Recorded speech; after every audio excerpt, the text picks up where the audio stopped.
te invito a nuestro siguiente espacio de la tarde junto a nuestra clínica Nutrición Inteligente. Nos acompaña en esta oportunidad Carolina Santana, quien es nutricionista del lugar. ¿Cómo estás, Caro? Bienvenida al programa. Qué rico tenerte acá por primera vez. Muchas gracias. ¿Por qué no partimos conversando un poco acerca de cuáles son las principales características de esta clínica de Nutrición Inteligente para que la gente más o menos se vaya armando una idea en casa? Claro, ahora, Nutrición Inteligente es un centro de nutrición personalizada. ¿Qué quiere decir esto?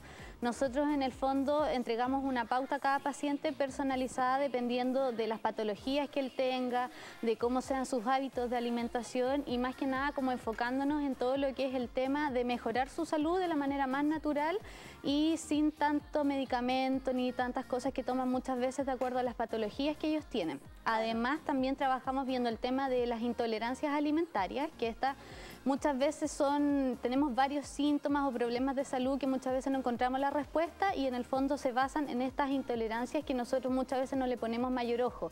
Y eso va más que nada enfocado porque lo que muchas veces uno come no es lo mismo que le puede servir o beneficiar a la persona que más cercana tenemos. Ahora directamente, ¿cierto?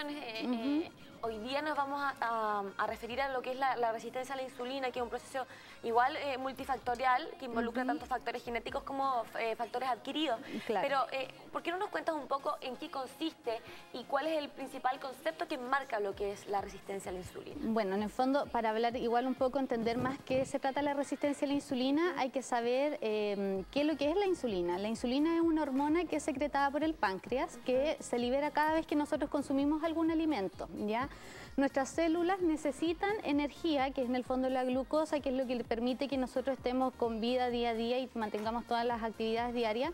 Entonces todos los alimentos de una u otra forma se transforman en energía, pero esa energía no es capaz de llegar y entrar a la célula tan fácilmente, necesita como una llave para poder entrar y esa llave vendría siendo la insulina. Entonces cuando hay procesos de resistencia a la insulina, este proceso no ocurre, el azúcar, la glucosa queda en nuestra sangre dando vuelta y del interior de las células ya no se pueden hacer los procesos biológicos que comúnmente se hacían con normalidad debido a que es la insulina la que nos empieza a fallar.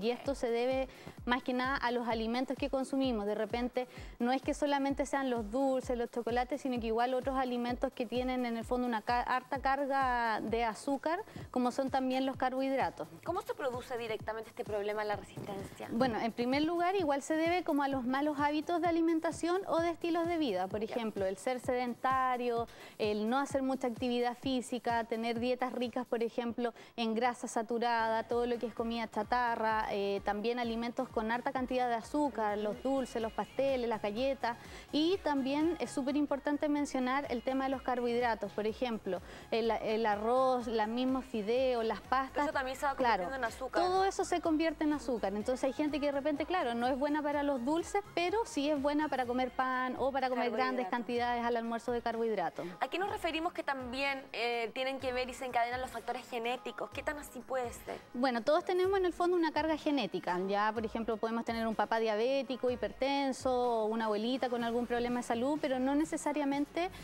quiere decir que yo, por ejemplo, voy a presentar o desencadenar la misma enfermedad. En el fondo, para que la enfermedad se desencadene, necesita del componente genético más el componente ambiental. O sea, si yo me expongo siempre a una mala alimentación o baja actividad física, con mayor razón voy a desencadenar la enfermedad, pero si no, en el fondo lo voy a poder controlar.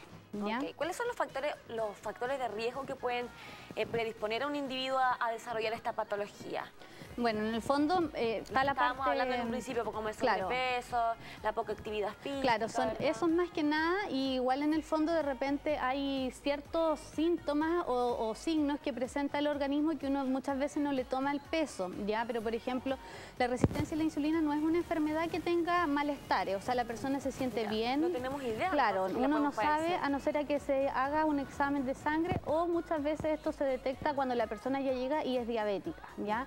La resistencia a la insulina es algo reversible, pero hay ciertos síntomas que nosotros podemos tratar, que es más que nada, por ejemplo, ver cuando empieza este tema de coloración oscura en el cuello, que es la acanthosis nigricans, que eso es más que nada como, son señales que el organismo nos manifiesta y que algo está ocurriendo con los niveles de azúcar o de insulina. También tenemos los acrocordones, que son lunares de carnes en el cuello, muchas veces cuando uno se siente con mucha fatiga. Que eso en principio no salen y luego con el desarrollo Mientras más avanzando, eso va surgiendo. Ya lo otro es el tema también de acumulación de grasa a nivel visceral. En el tema del abdomen de la mujer, en la cintura, ¿o no? Claro, en la parte, toda esta abdominal, pero no es como la grasita que uno ve externamente, sino es que es más que nada como la grasa interna, ya la que está cubriendo los órganos vitales, el estómago, ya ese tipo de cosas es como en el fondo, pero es todo interno, entonces cuesta medirlo y solamente se puede medir mediante la bioimpedancia o mediante también el tema de... ¿Cuál es la bioimpedancia? La bioimpedancia es un sistema que son pesas un poco más tecnológicas, no es la pesa casera que uno siempre usa, pero es una pesa que mide los niveles de agua dentro del organismo. Entonces ahí va midiendo cuánta grasa hay en cada sector del cuerpo y ahí te entrega la grasa visceral. Otro factor de riesgo puede ser, por ejemplo, los ovarios poliquísticos. También, muchas personas de repente se ha asociado el tema de la resistencia a la insulina al ovario poliquístico o viceversa. No se sabe realmente qué es lo que inicia primero, pero casi siempre van de la mano, el tema del ovario poliquístico como la resistencia a la insulina. Son ambos factores de riesgo.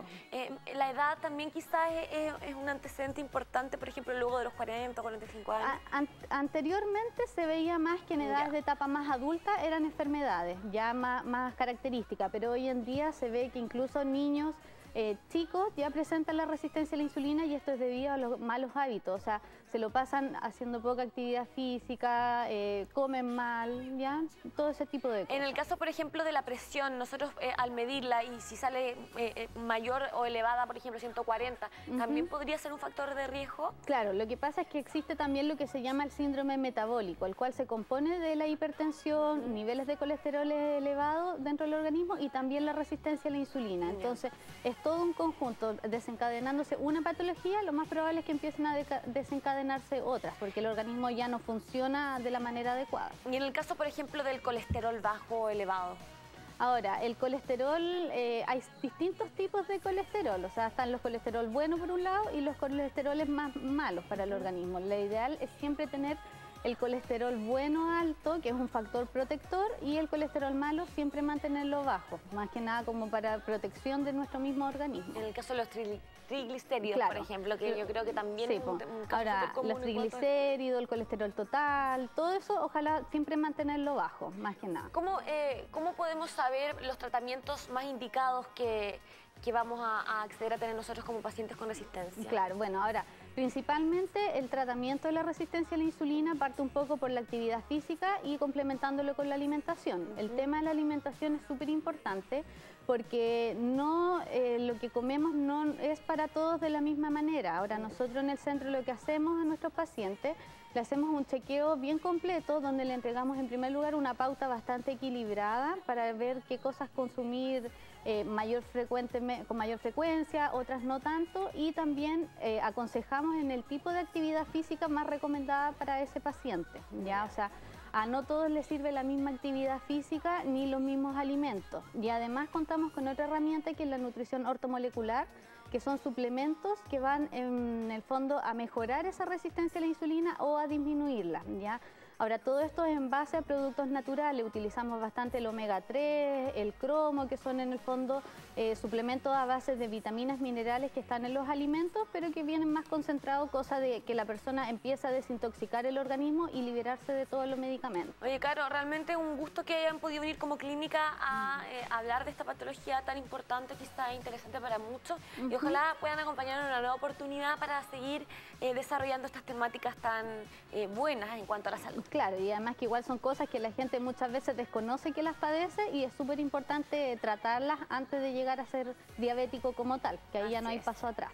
Así que nos vemos en una próxima oportunidad. Ya. Vámonos a continuación entonces a unos breves consejitos para ya estar de vuelta con nuestro último bloque de la tarde.